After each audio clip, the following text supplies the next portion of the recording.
So the third major update for Battlefield 2042 went live today, and there's been a whole host of new changes and fixes that have went into the game. The main ones, of course, were the weapon bloom and the weapon hit registration have been addressed. Also, things around the UI in the game and additions like Battlefield Rush, which was a classic mode back in the day for Battlefield, which for whatever reason wasn't in All Out Warfare. Today, I wanted to go into detail around some of the things that have been added on the slide that weren't mentioned in this update, but have made their way into Battlefield, which you can rather love or rather hate. Some of which are weapon skins. Love them or hate them, they're here to stay. Anyway, guys, let's get straight into the video. Okay, of course, so going on to the first and most controversial topic of today's video, weapon skins, specialist skins, vehicle skins, the lot. We knew they were coming, and today marks the start of that journey. Whether it'll be a painful one, it probably will be, because we're talking about EA and microtransactions here. Going on to them, and yeah, they've had a little bit of a stir in the community. So one of the really cool things that we didn't really know about and that was mentioned in today's update as well was around weekly and daily challenges. Now, of course, in Battlefield, we know we've got seasons. We've got season 1, 2, 3, 4, etc. But of course, before all that, we have pre-season, which is what we're in at the moment. Now, within pre-season, we get on screen right now, you'll see a whole host of different skins and challenges you can unlock within pre-season. Now, it looks as though there'll be around 8 weeks within this pre-season, and then obviously after that 8 weeks, we'll then make the decision when we can go season 1 or if it will continue on. Now, we do get a lot of different skins for completing challenges. Now, these challenges will be, of course, within pre-season week 1, 2, 3, 4, 5, 6, 7, 8, etc.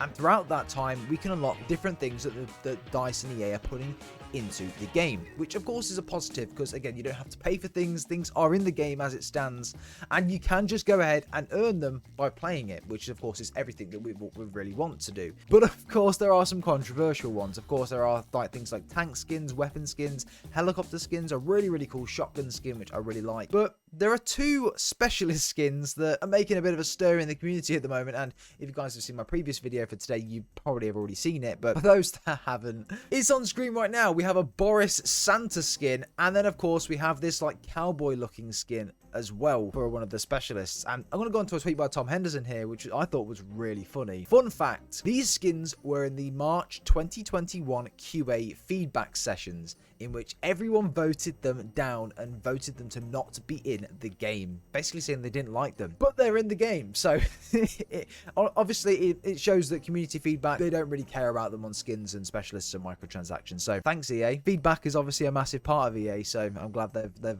took that on board. Anyway, so we unlocked the Father Winter skin by completing challenges within preseason week 3, and then of course we unlocked this ridiculous cowboy outfit, which I don't think I'll ever use, even though it did unlock in preseason week 6. So again, it just shows some of the things that we can unlock, and hopefully these preseason challenges, again, we unlock some good stuff. For one, that shotgun skin, I love it. I think it looks so freaking cool, and it's more like this, please, DICE. More skins like this would be so sick. Even with moving parts, we have like a harness and a hook at the end on the stock of the gun.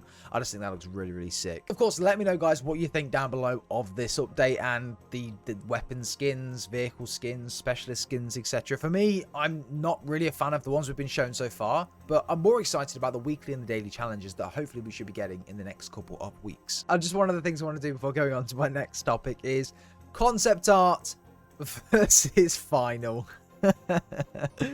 Oh yay, what have you done to DICE? What have you done? So, moving on to our next story of today, and this is another tweet by Tom Henderson, but this is going into a little bit of detail around sort of like how Battlefield is doing at the moment, and from the perception of the shareholders and of course the community and the player base. So, Battlefield 2042's player base has dropped 70% since launch, in addition to its stocks also dropping a whopping 18% since early access. Both players and investors are not happy with the state of this game currently. Early access was a couple of weeks ago, bearing in mind, guys. Like, it's crazy the amount of bad press this game's got just because it released in such a terrible state. Just think if they would have released this game after Christmas, or maybe in the new year around March time, where, you know, things start to get a little bit stale, things would just be mental. Give them an extra 6 or so months to just completely polish and rectify all the issues in the game and give feedback on the beta and things like that. But no, but of course Christmas sales are more important, so that's why the game released. So again, it's a bit unfortunate, but it is what it is, and it's their fault at the end of the day. Moving on to the next tweet, of course, this was just a little thing I wanted to add in there as well. So I thought this was really cool, and I just wanted to add this on there to give you guys an idea of what could have been if this game was delayed a little bit. Going on to some concept art, again, another tweet by Tom Henderson, concept art of Orbital. Now, Orbital is one of those maps that it's just a bit boring, really. It's a bit of a running simulator. It's quite a big map, but the only event to happen on that map is the rocket launch. What could have been and what was concepted on Orbital was that the whole map would feature a flood event coming in from the massive sea, obviously, that's behind it, and it will flood the entire map. As you can see, these pictures look so sick, and this was concept of all of the map pretty much being completely underwater. Obviously, a lot of it is on the higher level, so the higher ground parts and the hills and stuff wouldn't be covered, but the majority of the map itself on ground level would be completely flooded and covered in water. I thought this was a really cool touch. I'm really gutted, to be fair, that this didn't make it. But again, with it being on previous gen consoles and stuff like that, that's probably one of the reasons why it didn't make it into the final version of the game. But yeah, just another thing that could have been if the game was delayed. Maybe they could have found a way to do it if it was delayed another 6 months. Again, we don't know. But again, I'll leave the link to this tweet in the description down below. So there is an article to go and read about it, and again, give some credit to the person that wrote it as well. Going on our next story of today, this is around a new mode that was added into Battlefield Portal along with Rush. Of course, Rush was a new mode that's added in, but then of course we had something called Sniper versus Knives. Now this of course was created by the one and only Stoda. Stoda is a Twitch streamer and a YouTuber as well, and yeah, he's just really cool guy. Anyway, he's added this mode into the game. It was his mode, it was created as well, and yeah, it's an official mode on Battlefield 2042. And again, you'll see the tweet on the screen right now from Stoda. Go check it out, guys. It's really cool. Imagine having a mode that you've created in this game. I mean, as much as people hate it, it would still be pretty cool, right? Of course, going into a couple of other things as well, very small things I just wanted to cover towards the end of this video, was around things like weapon aim assist issues and things on console and stuff along those lines. Now, of course, those have not been addressed as of now. They're looking to be addressed with the update within mid-December, so again, we're going to have a couple of weeks left of still having these aim assist issues, which isn't irritating, but again, they're more interested in making microtransactions and skins than actually fixing their game. So one of the main things that was mentioned around working around this, not really a workaround, but something that will help, especially if you're on console for this fact, is by turning off crossplay. Obviously, if you're coming against people on mouse and keyboard, they're using a mouse, they're going to be more precise. They don't have aim assist anyway, so they're going to be at an advantage if you are on controller with no aim assist. So I would turn this off if you are wanting to just play against people that are having the same aim assist problems as you on console as well. So that's also a really good thing you can do to not get destroyed every 5 seconds by someone on mouse and keyboard. So yeah, that's what I've been doing, and to be fair, it's been working quite well.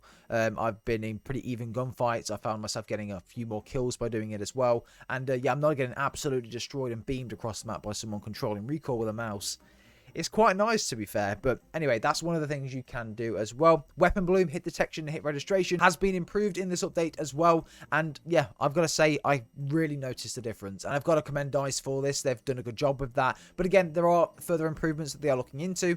And again, this is not the final fix for it. There will be additional netcode fixes and things that will be implemented around it also, which is a real big positive too. But again, can't help it if the game was delayed a couple more months, we wouldn't have had this problem in the first place. But again, Christmas sales. But guys, only a short update video today. I just wanted to break it down, give you guys some more information about exactly what we had in this update, and again, some of the stupid things that went under the radar that we weren't really told about that have came into the game alongside this. Again, the thing I'm really looking forward to, weekly and daily challenges. Again, not just for weapon skins, vehicle and specialist skins, but also just general for XP and stuff.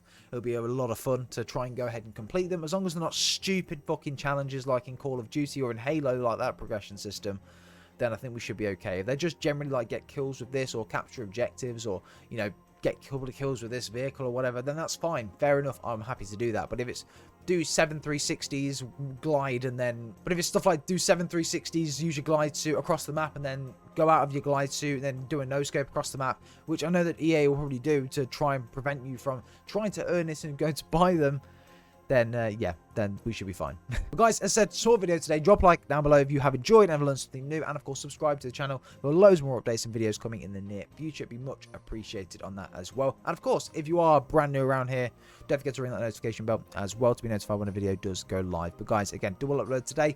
Please, hope you have enjoyed. We'll see you all in the next one.